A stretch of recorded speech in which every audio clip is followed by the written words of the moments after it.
अंधेरा छटेगा, सूरज निकलेगा, कमल खिलेगा।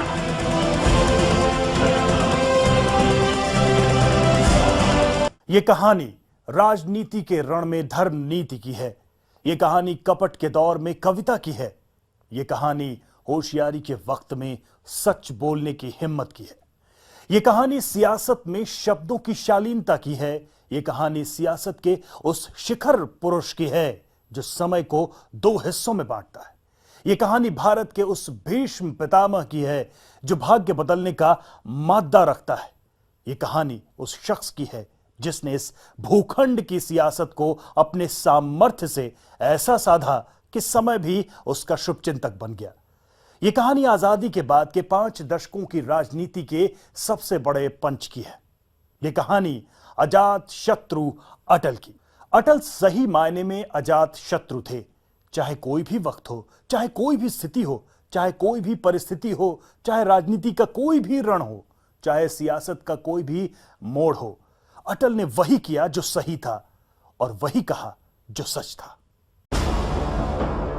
शब्द अटल, संघर्ष अटल, विश्वास अटल, मर्यादा अटल,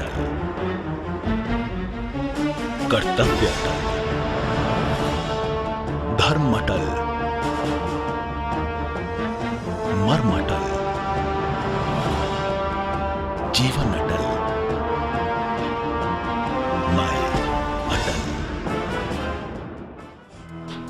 2500 साल गुजर चुके किताबों में दर्ज उस कहानी को जब प्लूटो ने राजनीति में एक ऐसे राजा की कल्पना की थी जो जमीन पर नहीं जनता के दिलों पर राज करे, जो सरहदों से ज्यादा शांति के विस्तार की बात करे, जो दुश्मनी से ज्यादा दिलों की दोस्ती की बात करे और जो रण से ज्यादा राजधर्म की बात करे।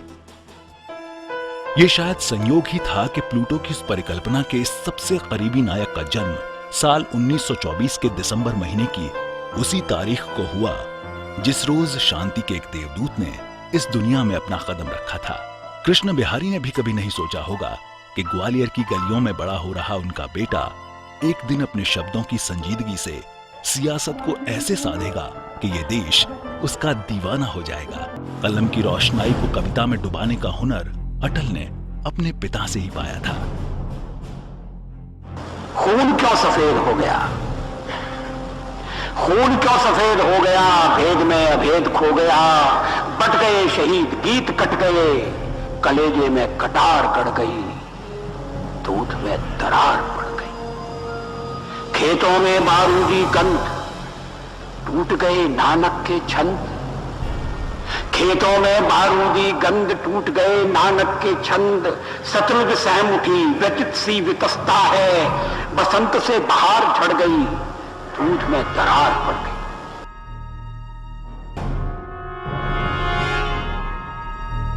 कॉलेज के दिनों में ही उनकी लेखनी का लिखा लोकप्रियता का पैमाना बनने लगा। उनकी भाषण की भंगिमाएं भारी भीड़ खींचने लगी। एक छोटे से शहर के इस छात्र नेता के चर्चे दूर दूर की दहलीजों पर दस्तक देने लगे और जवानी की जमीन पर खड़े अटल ने कानपुर का रुख कर लिया। यहाँ के डीएवी कॉलेज से राजनीति शास्त्र की पढ़ाई पूरी करने के बाद अटल ने कानून की क्लास में दाखिला तो लिया, लेकिन एक गुलाम देश के दर्द को देखकर उन्होंने पढ़ाई बीच में ही छोड़ दी। ये वो वक्त था जब अटल का परिचय राष्ट्रीय स्वयंसेवक संघ से हुआ और फिर वो उसी के होकर रह गए।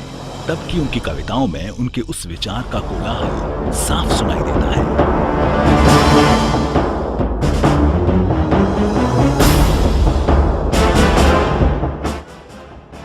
शंकर का वह क्रोधा नल कर सकता, जगती क्षार क्षार डमरू की वह प्रलय ध्वनि हूँ, जिसमें नचता भीषण संहार रणचंडी की अतृप्त प्यास। मैं दुर्गा का उन्मत्त हास, मैं यम की प्रलयंकर पुकार, जलते मरघट का धुआंधार, फिर अंतरतम की ज्वाला से जगती में आग लगा दूं मैं।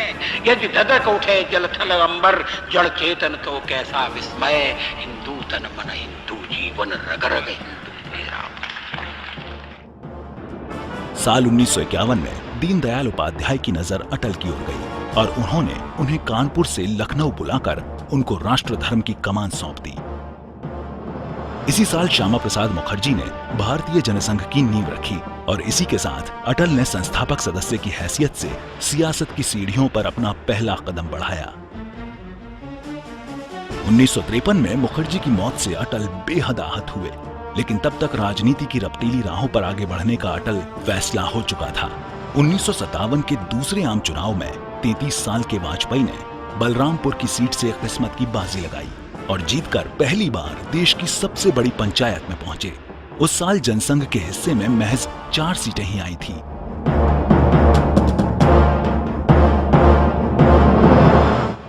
शब्दों का ये सरस्वती पुत्र अब सियासत में अलग मुकाम बना रहा था, लेकिन कविता का कोमल भाव उसने कभी नहीं छोड़ा।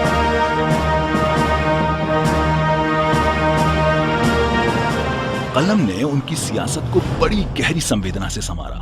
काल के कपाल पर लिखने और मिटाने का संकल्प लेकर चले अटल ने हार न मानने की जैसे कसम खाई थी।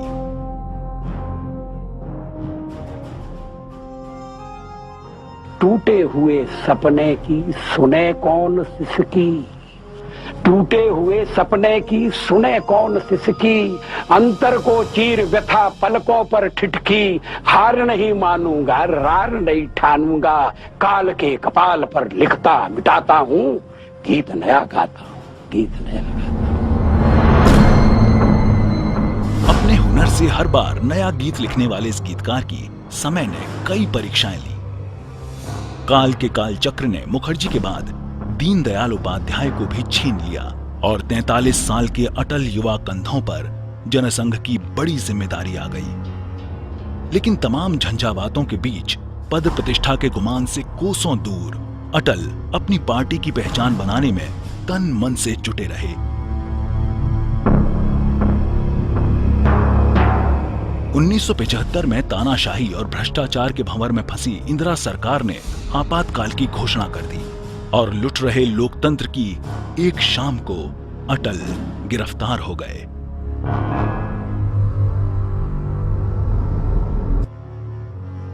अंतर रोए आंख न रोए, धुल जाएंगे स्वप्न सजोए, छलना भरे विश्व में केवल सपना ही तो सच होता है। दूर कहीं कोई रोता है, दूर कहीं कोई रहता है, जीवन से मृत्यु भली है। आतंकित जब गली गली है, मैं भी रोता आस पास जब कोई कहीं नहीं होता है, दूर कहीं कोई।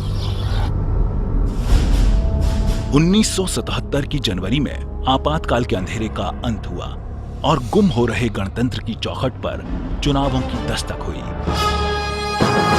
जयप्रकाश नारायण के साथ संघर्ष कर रहे जनता पार्टी को चुनावों में जनमत मिला और मोरारजी देसाई के मंत्रिमंडल में अटल को मिली विदेश मंत्रालय की जिम्मेदारी। उस छोटे से कार्यकाल में अटल ने पूरी दुनिया को भारत के अतीत की गौरव गाथा और भविष्य की आकांक्षाओं से अवगत कराया। वसुधैव कुटुंबकम की परिकल्पना बहुत पुरानी है। भारत में सदा से हमारा इस धारणा में विश्वास रहा है कि सारा संसार एक परिवार है। 2 साल बाद महत्वाकांक्षाओं और अंतर्विरोधों की वजह से मोरारजी सरकार का अंत हो गया और इसी के साथ समाप्त हो गई चुनाव के मैदान में इंदिरा की शक्ति को चुनौती देने की एकमात्र संभावना। जनता की उम्मीदों का ये अंत अटल को भीतर से जख्मी कर गया।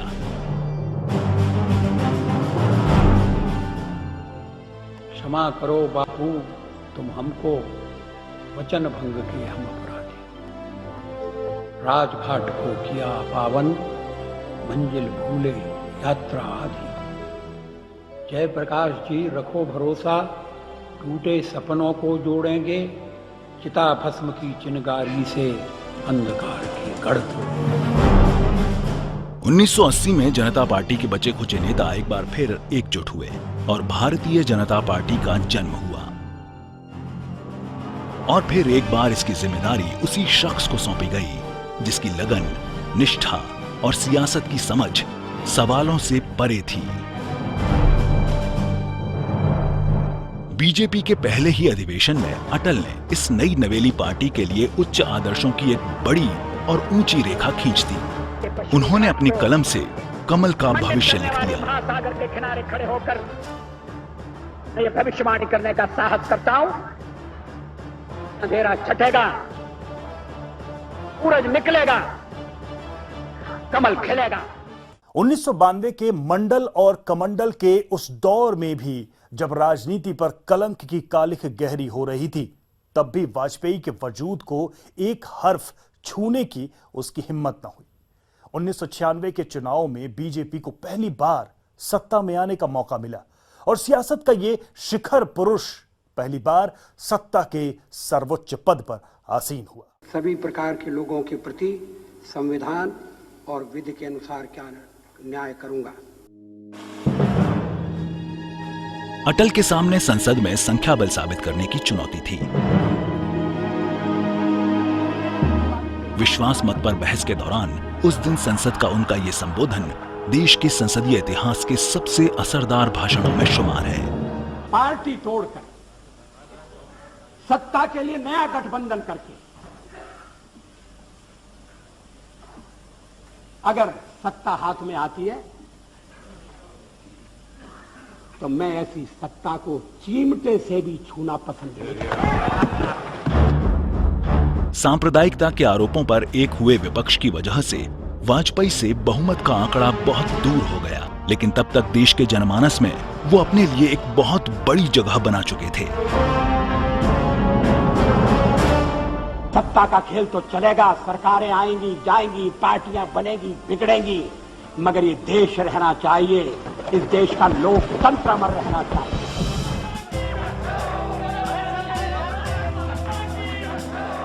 उन्नीस के उन चुनावों में वाजपेयी के वजूद ने एक बार फिर अपना असर दिखाया और बीजेपी सबसे बड़ी पार्टी बनकर उठी। अटल बिहारी जिंदाबाद जिंदाबाद जिंदाबाद, देश का नेता, देश का नेता। 13 दलों के गठबंधन से एनडीए की नींव पड़ी और अटल ने दूसरी बार राष्ट्रपति भवन के प्रांगण में प्रधानमंत्री के पद और गोपनीयता की शपथ ली।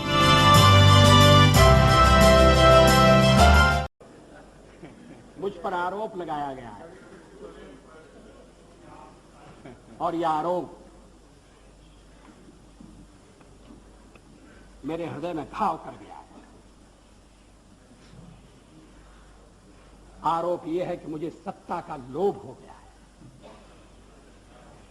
और मैंने पिछले 10 दिन में जो कुछ किया है वो सत्ता के लोभ के कारण किया है। अभी थोड़ी देर पहले मैंने उल्लेख किया कि मैं 40 साल से सदन का सदस्य हूं। सदस्यों ने मेरा व्यवहार देखा है, मेरा आचरण देखा है। जनता दल के मित्रों के साथ मैं सत्ता में भी रहा हूं। कभी हम सत्ता के लोभ से गलत काम करने के लिए तैयार नहीं।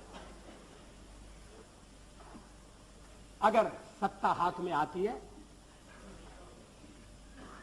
तो मैं ऐसी सत्ता को चिमटे से भी छूना पसंद नहीं करता।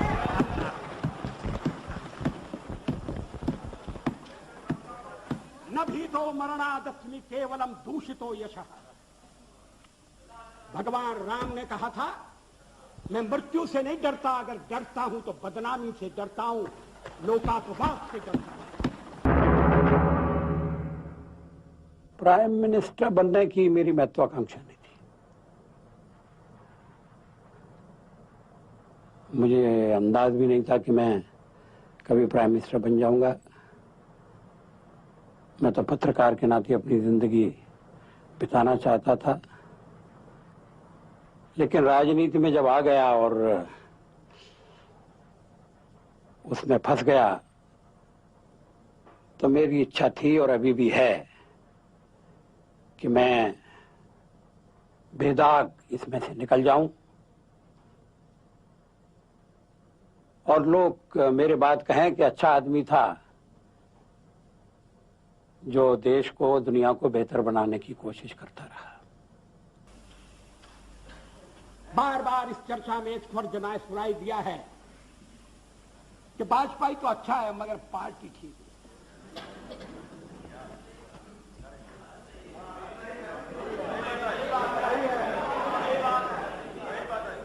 अच्छा, तो अच्छे वाजपेयी का आप क्या करने का इरादा रखते हैं?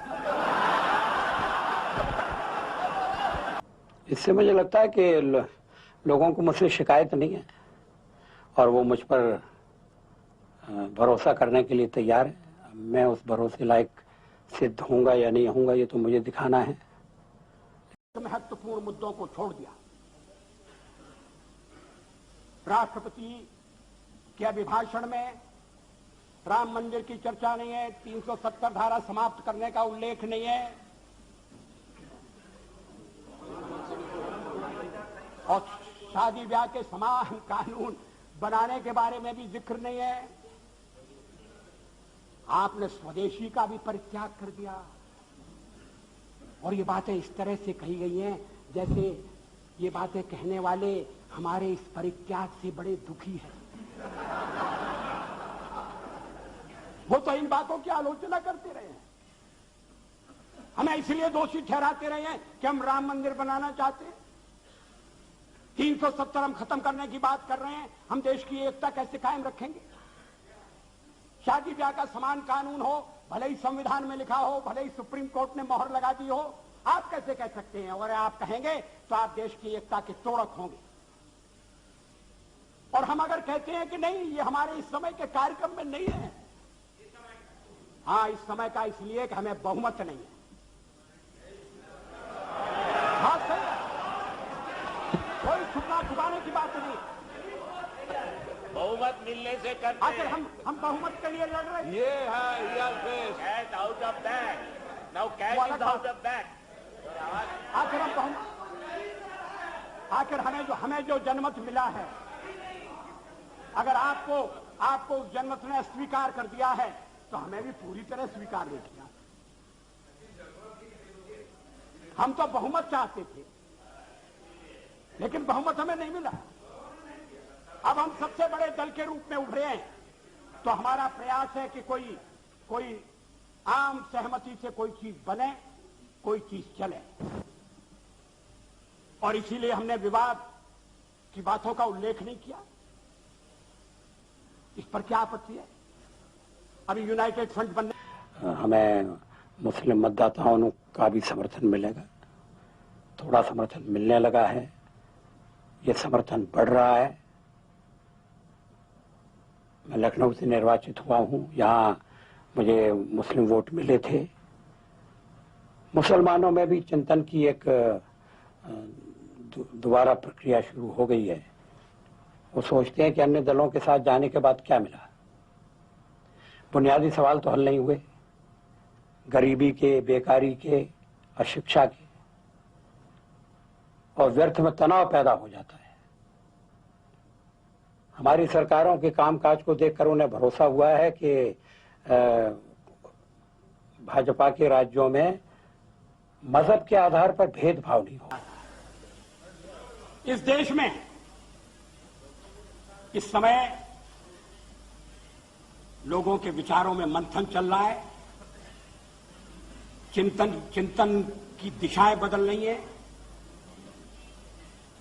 लोग पुरानी मान्यताओं को फिर से कसौटी पर कस रहे हैं। मेरी समझ में नहीं आता कि जब संविधान के निर्माताओं ने शादी ब्याह के एक कानून बनाने की सिफारिश की और यह कहा कि राज्य उसकी तरफ ध्यान देगा, तो क्या वो सांप्रदायिक कारणों से प्रेरित थे? क्या ये सांप्रदायिक मुद्दा है? क्रिमिनल लॉ एक है, सिविल लॉ एक क्यों नहीं हो सकता? गोवा में अभी भी सिविल लॉ एक है। अगर मुस्लिम मित्रों को उसमें कठिनाई है तो वो कठिनाई आकर बता सकते हैं, ये कह सकते हैं कि हमें थोड़ा और समय चाहिए अपने समाज को तैयार करने के लिए। ये नहीं कहा जा रहा है और दल भी इस बात के लिए उन्हें प्रेरित नहीं कर रहे हैं कि थोड़ा बहुत तो संशोधन करो, वक्त बदल रहा है। इस्लामिक देशों में पर्सनल लॉ में संशोधन हो रहे हैं, या थोड़ा परिवर्तन होना चाहिए। दुनिया का इतिहास पूछता रोम कहां, यूनान कहां है। दुनिया का इतिहास पूछता रोम कहाँ यूनान कहाँ है, घर घर में शुभ अग्नि जलाता वह उन्नत ईरान कहाँ है।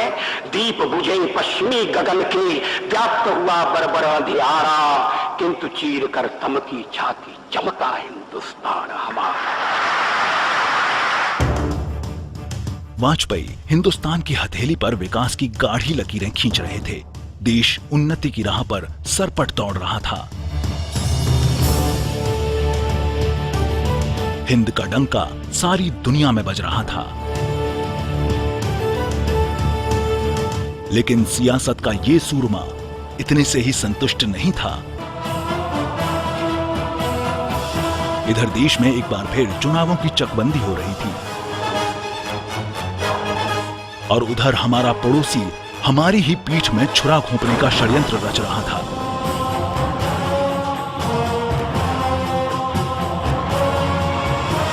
कुछ चोटियों पर पाकिस्तान के घुसपैठियों ने कब्जा कर लिया और सीमा पर सैनिकों की संगीनें एक बार फिर तन गई।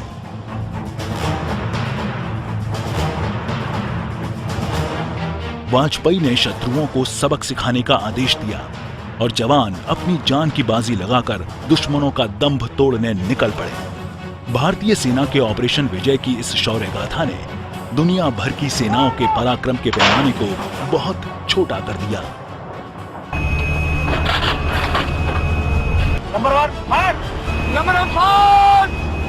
उन्होंने अपने बाहुबल और बलिदान से दुश्मन के दिल को दहला दिया। लगभग 3 महीने तक चले संघर्ष के बाद दुश्मनों ने अपनी हार स्वीकार कर ली और हमारे सैनिक उन्हें उनकी सीमाओं तक खदेड़ आए।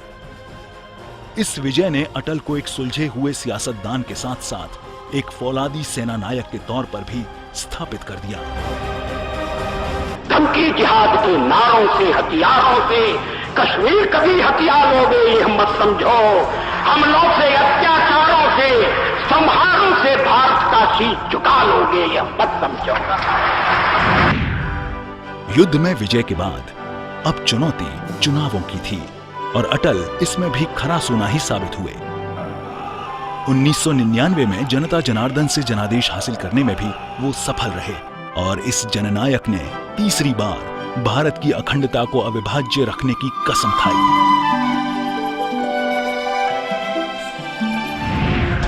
अटल के मन में अभी भी एक उथल पुथल जारी थी। कारगिल और कंधार की कचोट के बावजूद उन्होंने शांति की खातिर पाकिस्तान के सदर सियासत को भारत आने का न्योता दिया।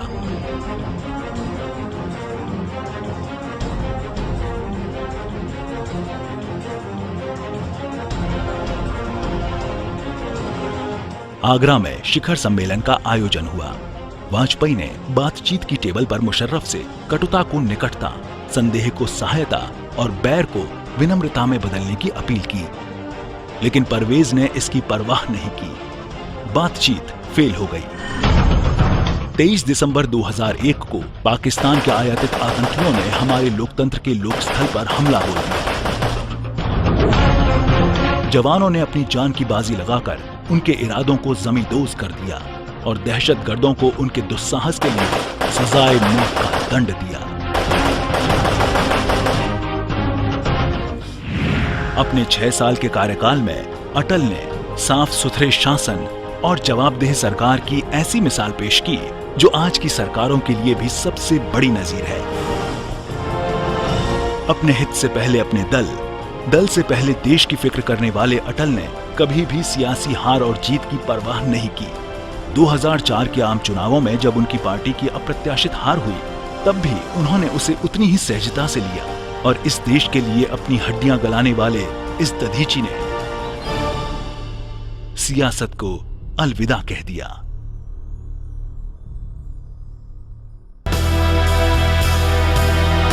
उनके चाहने वालों को अभी भी इंतजार है कि वाजपेयी फिर उसी अंदाज में गरजे, अपने उसी अंदाज में कोई नई तान छेड़े। अंतरतम का नेह निचोड़े, बुझी हुई बातें सुलगाए। आओ फिर से दिया जलाए, आओ फिर से दिया जलाए। अटल जी की कविताएं विरासत हैं बीते वक्त की, जिसमें वर्तमान अपनी भूमिका तलाशता है और कहता है कि एक बार तुम फिर आ जाओ, आओ फिर से दिया जलाएं। आओ फिर